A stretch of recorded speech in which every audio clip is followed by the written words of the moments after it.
first edition Advanced Dungeons & Dragons Dungeon Master Guide kept a lot of information away from the players that players nowadays take for granted.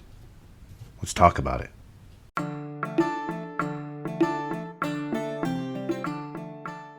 What was hidden in the DMG that players weren't allowed to see that nowadays, as of at least 3rd edition, I'm not sure about 2nd, I never played 2nd, but as of 3rd edition was readily available information in the player's handbook? Well, I jotted it all down in my handy-dandy dragon notebook, and I'm just going to list them off for you, and some of this stuff's going to blow your mind. Ready? Here we go. Ability score generation. The very first thing that was kept from players was how to roll your ability scores. Determining your character's age. All the charts are in the DMG. It has an in-depth explanation of the ability scores, in addition to what's in the player's handbook. You know, I think both of those things could be merged together, right? How players should play the different basic races. And nowadays, what's in the DMG is kind of problematic because this is where the stereotypes of dwarves and elves and halflings are all put in, and they're in the Dungeon Master Guide, and it's in there for the Dungeon Master to help players play their characters. Wild, right? How the paladin gets its warhorse when the paladin reaches level 4. That should be right in the paladin's class description, don't you think? I think so. A whole ton of details on the thief abilities. Why is it in the DMG? Because the DMG explicitly states that with the information players are given in the player's handbook, it leaves it open for players to abuse the thief abilities. So instead of putting this info in the player's handbook, they put this additional info in the Dungeon Master Guide so that the Dungeon Master can slap wrists. Makes no sense to me.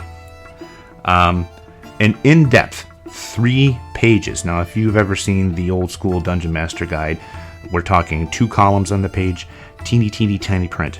3-page discussion on alignment. I will be doing an in-depth discussion on old school alignment sometime soon. How clerics and magic users got new spells. That should be in the player's handbook, right? You would think if you're playing a cleric, you should know how you get your new spells. You think if you're playing a magic user, that's what we called wizards back then, that you would know how you got new spells. Nope, only the Dungeon Master was allowed to know.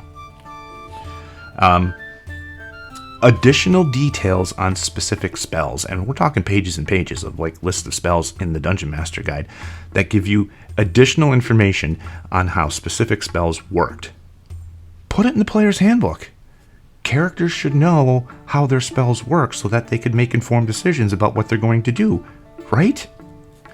Oh, and all of the combat rules are in the Dungeon Master Guide, whereas they're in the player's handbook now. In the first edition Advanced D&D Player's Handbook, there's like 2.5 pages devoted to combat, and there's just very brief paragraphs that just blah, blah, blah. But like all of the detailed combat rules are in the Dungeon Master Guide, including the attack matrices, which is what was used in the first edition. Not THAC0, although it's essentially THAC0 if you kind of like stop and think about it. But the first edition had attack matrices, tables where you would look at what class you were playing, what level you were, what armor class you were trying to hit, and you know X and Y axis, and find out what that number is. Ton of tables. Those were all in the Dungeon Master Guide. So you as a player never knew whether your attack was going to hit or not until the Dungeon Master said it would. You didn't know, if what you rolled was going to hit that target armor class or not.